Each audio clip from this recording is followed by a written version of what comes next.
നടിയെ ആക്രമിച്ച കേസിൽ അപ്പീൽ നൽകാൻ തിരക്കിട്ട നീക്കവുമായി പ്രോസിക്യൂഷൻ. അപ്പീൽ നൽകണമെന്നാവശ്യപ്പെട്ട് special prosecutor director general of പ്രോസിക്യൂഷന് കത്ത് നൽകി. അതിനിടെ ദിലീപിനെതിരെ സംസാരിച്ചതിന് തനിക്ക് ഭീഷണിയെന്ന് കാണിച്ച് ചലച്ചിത്ര പ്രവർത്തക ഭാഗ്യലക്ഷ്മി DGPക്കും സൈബർ പോലീസിനും പരാതി നൽകി. നടിയെ ആക്രമിച്ച കേസിൽ വിചാരണ കോടതി ശിക്ഷിച്ച വടിവാൾ സലിം, പ്രദീപ് എന്നിവർ അപ്പീൽ നൽകിയ പശ്ചാത്തലത്തിലാണ് പ്രോസിക്യൂഷന്റെ തിരക്കിട്ട നീക്കം.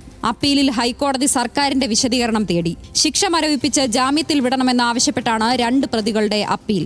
ദിലീപിനെതിരെ സംസാരിച്ചതിന് തനിക്ക് ഭീഷണിയുണ്ടെന്ന് ചലച്ചിത്ര പ്രവർത്തക ഭാഗ്യലക്ഷ്മി പറഞ്ഞു. മുഖത്ത് ആസിഡ് ഒഴിക്കുമെന്ന് ഫോൺ വിളിച്ച് ഭീഷണിപ്പെടുത്തിയെന്നാണ് പരാതി. ആക്രമിക്കപ്പെടുമോ എന്ന് ഭയമുണ്ടെന്നും പിന്നിൽ കൊട്ടേഷനാണെന്ന് സംശയിക്കുന്നതായും ഭാഗ്യലക്ഷ്മി പറഞ്ഞു.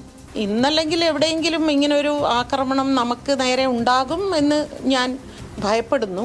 തമാശയായിട്ടാണെങ്കിലും എനിക്ക് എന്തെങ്കിലും സംഭവിച്ചാൽ അതിൻ്റെ പൂർണ്ണ ഉത്തരവാദി ദിലീപ് തന്നെയാണ്. ഭീഷണി വന്നതിന് പിന്നാലെ ഭാഗ്യലക്ഷ്മി DGPക്കും സൈബർ പോലീസിനും പരാതി നൽകി. ഇമെയിൽ മുഖേന ഫോൺ നമ്പർ സഹിതമാണ് പരാതി നൽകിയത്. ന്യൂസ് മലയാളം, തിരുവനന്തപുരം.